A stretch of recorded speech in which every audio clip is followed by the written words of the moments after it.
In today's business world, change is the only constant, and mastering transformation is the ultimate key to success. Welcome to Shift and Thrive. I'm your host, Natalie Nathanson. Each week, we'll bring you conversations with CEOs who delve into how they successfully drove critical change in their organization. This show is sponsored by Magnitude Consulting, bringing you the thinking power of a growth consultancy and the getting it done power of a full-service B2B marketing agency. I am thrilled to speak with today's guest, as she's someone I've admired greatly through all the years we've worked together. In addition to leading a successful cybersecurity firm for over 16 years, she's also written 3 books on the subject and is an expert instructor for some of the industry's top training organizations, and has worked with esteemed entities, including the Department of Defense and the American Bar Association. She's been featured in numerous national publications, including being called a security badass by the New York Times, a title I personally love as a tribute to her spirit and her many industry credentials. She's the CEO of LMG Security. Sherri Davidoff, welcome to the show. Thanks so much, Natalie, for having me. And it has been so great working with you and your team for so many years. Thank you. Thank you. I'm really excited to dive into today's conversation. And I know we're talking about driving change, and I know that you've led your organization through many of them. So I'd love to start by asking you, what do you see is the biggest misconception out there about driving major change in an organization? Sure. I think bootstrapping any company is just constant change. And then trying to do it in an industry that moves as quickly as cybersecurity, you're just constantly dealing with curveballs and developments left and right. And you always have this pressure to change quickly. But the one thing I've learned that's perhaps more important than anything else is that sometimes you need to slow down to speed up. That's something that Madison Eiler on our executive leadership team taught me, actually, especially as your organization grows. The more people you have involved, the more you need to get input and get everyone on board and just really slow down and give everyone a chance, listen to their voices, and move forward. And I don't know about you, as a founder and as a tech person, it's not in my nature to slow down. And so this has been a really big, important lesson for me over the years. Oh, I love that. That's a great one. And I'd love to unpack it a bit more, Sherri. Like, talk about that a little bit more. Like, what does it mean to you? Are there any examples that come to mind where you kind of consciously thought, okay, let me slow down a bit to make sure we're kind of speeding up the right way? Sure, absolutely. Well, and sometimes the world will make you slow down. And I think a good example of that is, over the years, again, even the word cyber it wasn't really popular when I founded the company. So even something as simple as the name of our industry has changed. And sometimes people aren't ready for those changes. When the state of New York first came out with requirements to have a chief information security officer, we instantly rolled out a service that was CISO in a box. And I was like, everybody's going to want this right away. We've got to get it out the door right now. And the reality was it took years. It took years before people really understood why it was important, before regulators were really pushing on it, before the industry was ready for that. And so that's an example where with a service, you have to slow down and just meet the industry where it is and not give up on that concept either. If people aren't ready for it right now, wait a year, wait 2 years, wait 5 years. It's a long game. Yeah, yeah. I think it's such an important point, and really understanding the distinction between like what the market needs and maybe what they recognize that they need, right? Those aren't always one and the same. There's this process in security of figuring out the new need and then designing the service or product that you're creating, and then helping people understand what it is you're selling, because you're not selling like a toaster, and then helping them understand how to plan for that and budget for it and maintain it. And so it's this whole life cycle of innovation. Yeah, yeah. How do you think about that? Are there certain kind of steps or milestones that you go through when you're working through that? Ooh, that's a good question. I try to listen to our clients a lot and hear those little whispers of like, oh, what's the pain point? What's the hot topic? And right now, AI is a great example of that, where everybody's buzzing about AI. And, we need to step back and think like, what needs to be changed as a result of this? And sometimes it is way broader and deeper, and people aren't articulating what it is that they need because you have to invent that, but they know what the pain point is. So listening for the pain points, listening for the gaps and the stress, and then creating something that will help solve that. Yep. Yep.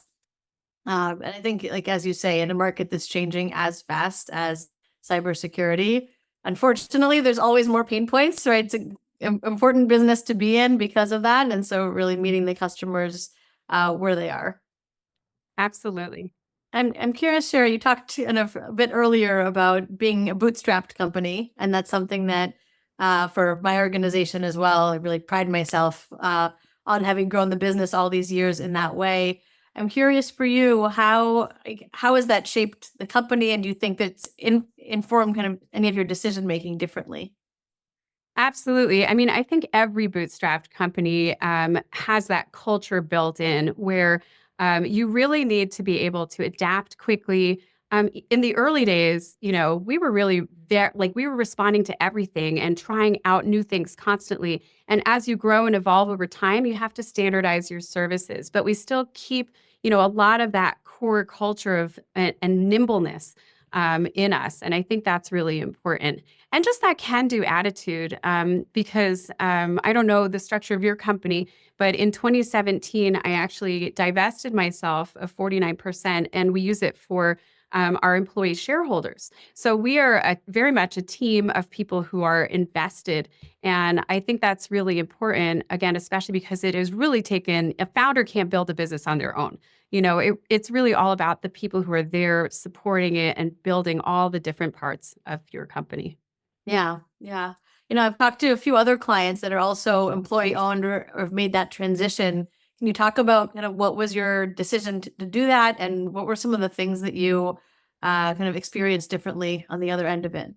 Sure. Well, you're a founder too. And at some point, I'd love to interview you about your background because I think many founders are both subject matter experts and then find themselves in a leadership or management role because our ideas outgrow us.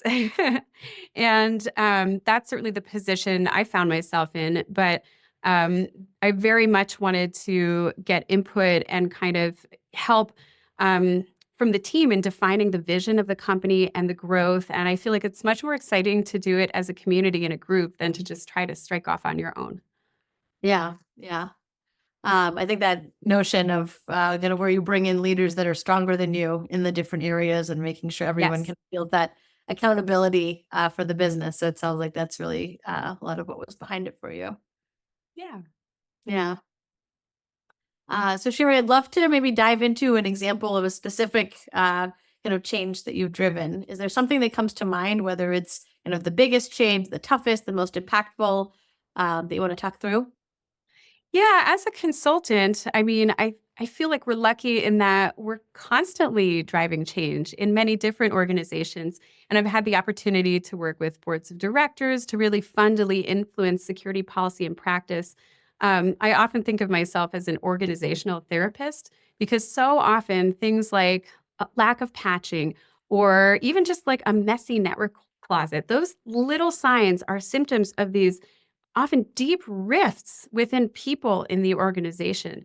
And so being able to help people come together and align and talk and heal those rifts so that they can get on the same page and prioritize, I think that's really exciting.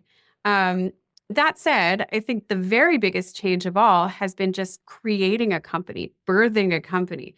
As a mom, I honestly think of LMG kind of as like my first baby, and it's 16 now, so it's capable of doing a lot on its own, and I don't always have to check on it.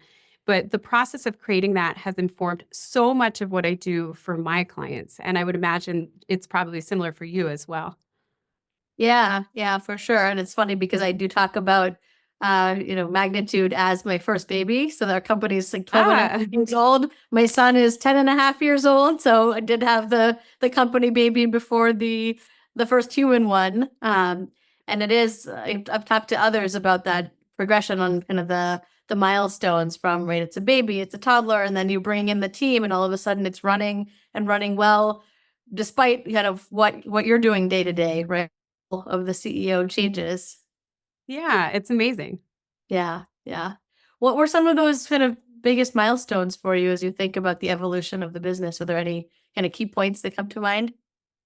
Well, certainly hiring your first employees is a huge milestone, and it's a decision that is very hard to take back. Once you have other mouths to feed, that's it. You've kind of made that decision. As the company has grown and evolved, the people who have stuck around for 5 or 10 years or longer, their needs have changed. And I think creating more flexibility in our hours and our schedule and even our workspaces has been huge. And obviously, COVID was a big push there. But I really looked a lot to my dad because in his office, I remember he had about 25 or 30 people working for him the whole time I was growing up. And I remember they were working really weird hours, like sometimes, and they were mostly women, and they often had things like kid pickup and stuff like that during the day. And I remember as a kid being like, they're in, they're out, they're this. And they were so responsive and so awesome.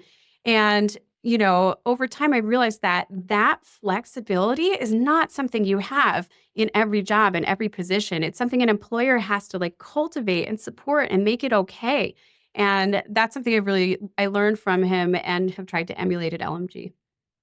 I love that. I love that. And I think people certainly see the value and experience the value and the benefit of that. I'm curious, just you brought up your dad and his business. What did he do? And are there any other kind of lessons that you think have helped shape kind of who you are as a leader as a result? Yeah, my father has an accounting company, and he's also an attorney. So he does offers and compromise with the IRS. And at the same time, my great grandfather started a family store. So I actually had small businesses on both sides. And I think that really from an early age, I was being trained to run my own business. I didn't know it at the time. But from the time I was, 2 or 3 years old, I was sitting at the counter of the store talking to people. They would teach me customer service. I was making change in the cash register. I think as soon as I learned to write, I think I was taking orders on the little book. And so those customer service lessons were key. And I think the other thing is, in some ways, we as a family didn't really think of our customers as customers. They were our community. My grandfather grew up in the building that our store was in. And I remember all these other older gentlemen would walk in and tell me stories of my grandpa when he was 4 years old. And so you really, I was able to grow up with this concept of a business as a community. And I think these days we often see a business as a commodity, something to be bought and sold. And I would really encourage all other founders and leaders to think of your business as a community first, and everything else will follow. I love that. I love that. I have not heard it articulated in that way, but I think you're spot on the kind of community versus commodity. And I think again, knowing the space that you're in, and how much of a need there is for peers to share kind of best practice with each other and learn from one another, and the role that you kind of as a services firm can have in that. I imagine that's worked its way through different elements of the business. Absolutely. Our Yeah. customers are our community. Right, right. Uh, Sherri, thinking a little bit about kind of where you are present day, I'd love to hear a bit from you. What is something that you're working on today, kind of a biggest challenge, biggest priority, something that you're the most excited about? This question was so hard for me to think about. I actually tapped Karen Springer, our CIO, or Chief Innovation Officer, to get her thoughts on this question because we always have 20 billion things that we're working on. But I would say right now, artificial intelligence is not just a hot topic, it is something that is fundamentally changing our industry and our business.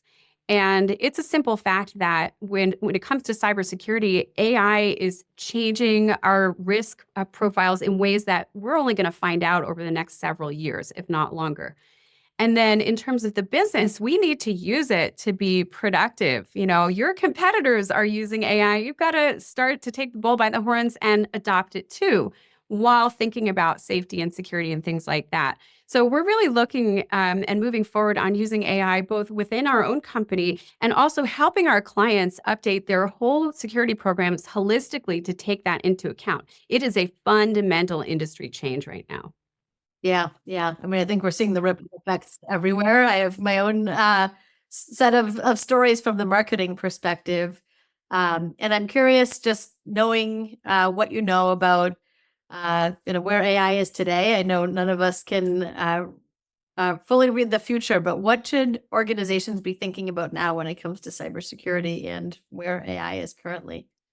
What a great question. I mean, we are set up in some ways for a perfect storm when it comes to cybersecurity, because when you look at what happened during COVID, it led to a lot of remote work and it really fueled the adoption of BYOD, bring your own device.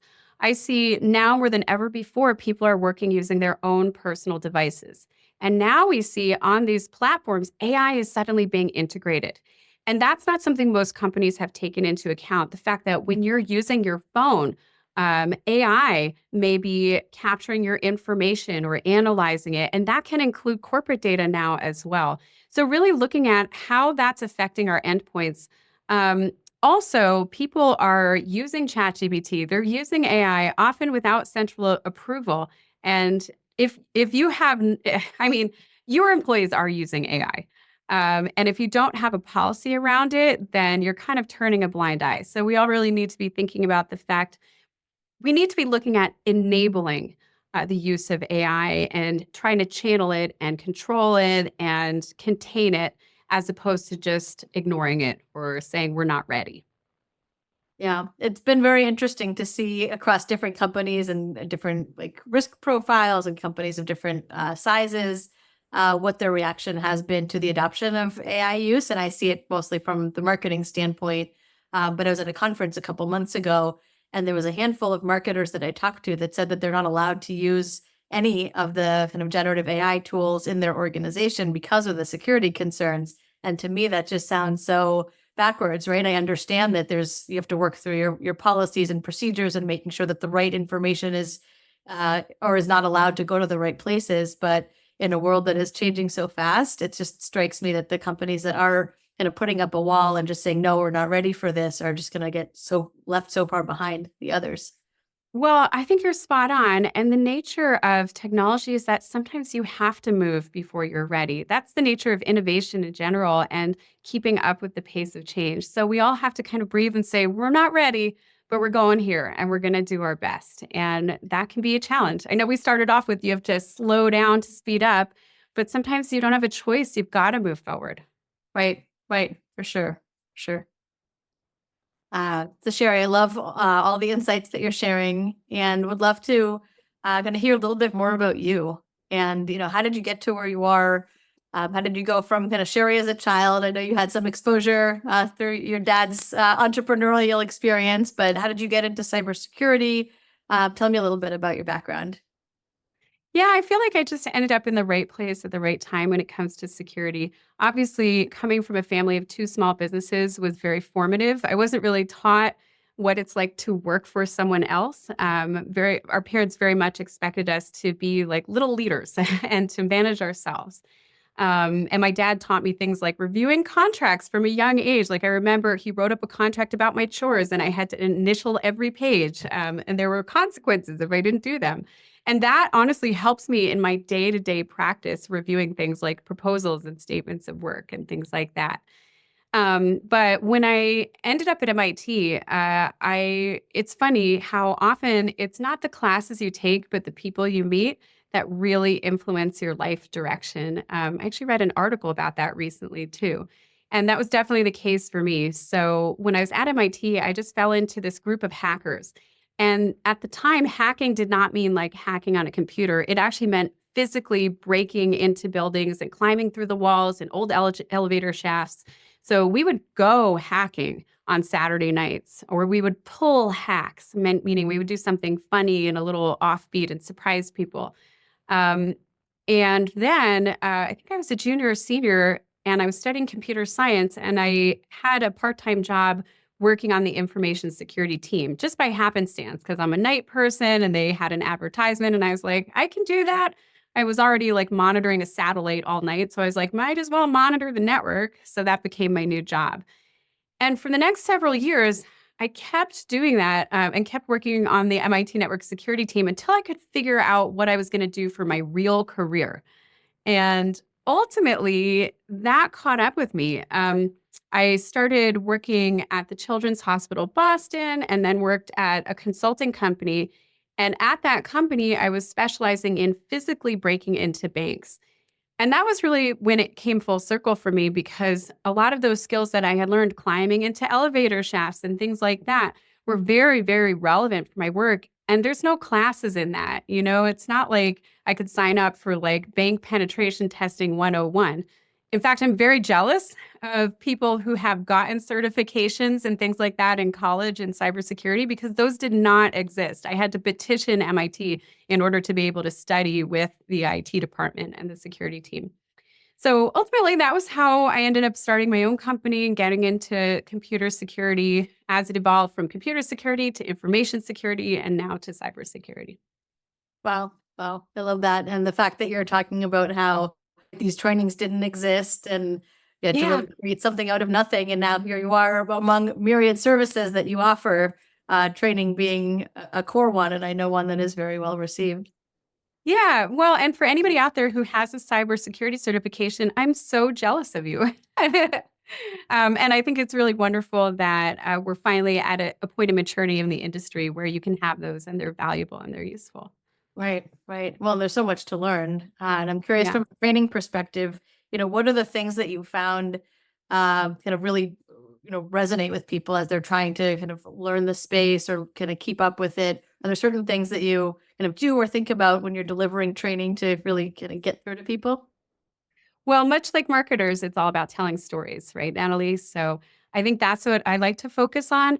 In fact, right now we're launching a new podcast called Cyberside Chats, where we look at the news of the day and we chat about it, about the story, and about what the underlying lessons are. Because anytime you see a hack or a new development, there's so much history there. And again, I feel like I got to be at the right place and the right time in the industry because I've had a chance to see those stories. Like recently, there was a spike in DocuSign phishing emails, and I immediately thought, wow, that happened in 2017. And how did we react then? And how is that different now? And there are differences. And what can we learn from it? Yeah, yeah, both. Uh, well, tell me a little bit more, what are the transformations that you would say your clients are going through? Think as they think about their cybersecurity posture. You talked a bit about generative AI. Are there any other areas that clients' businesses are transforming and how they need to think differently about, let's say, their cybersecurity posture? Sure, absolutely. I mean, 10 or 15 years ago, people were thinking about their annual penetration test and their annual risk assessment report, or maybe every other year. And we really reached the point where security needs to be top of mind year round.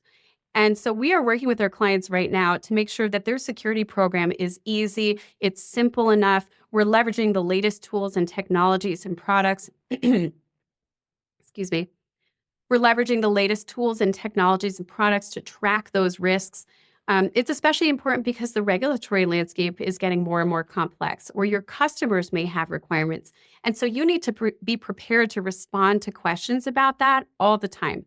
And so, as an industry, we're moving from point in time assessments and point in time security to really being able to generate reports and to assess new risks all throughout the year on a teeny tiny all throughout the year, moment by moment, just in little bite-sized chunks. So that's really the transition that we're working on with our clients.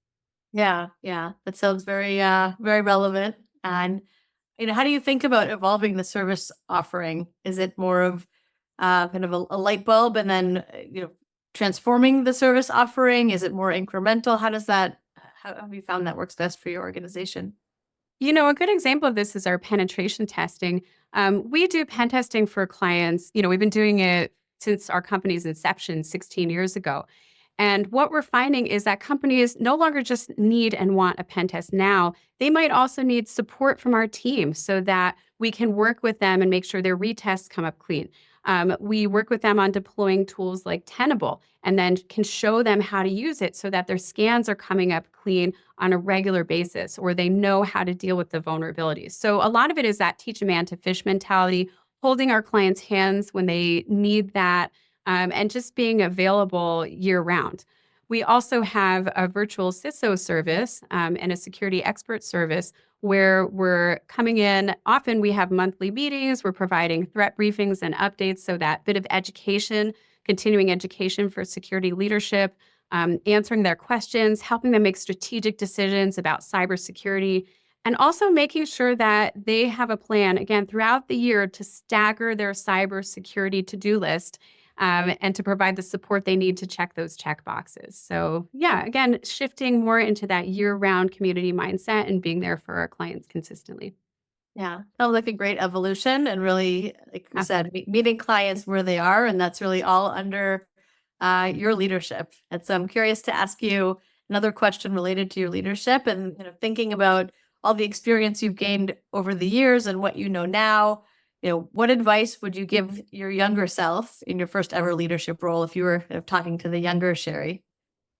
Well, I have a few pieces of advice for my younger self. And one of them relates to you because I think it's important to look towards other leaders and other organizations that you can trust. And I can tell you, often when we get a new question or a curveball or something like that, I'm calling your team.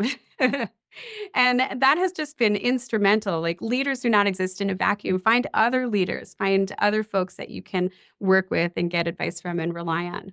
Um, I also think taking care of yourself is really important. That's something that I always thought, I don't have time for this. I've got kids, I've got a business. I don't have time to go for a jog. I don't have time to take a break or to get a good night's sleep. Yes, you do. And you need to just make that decision.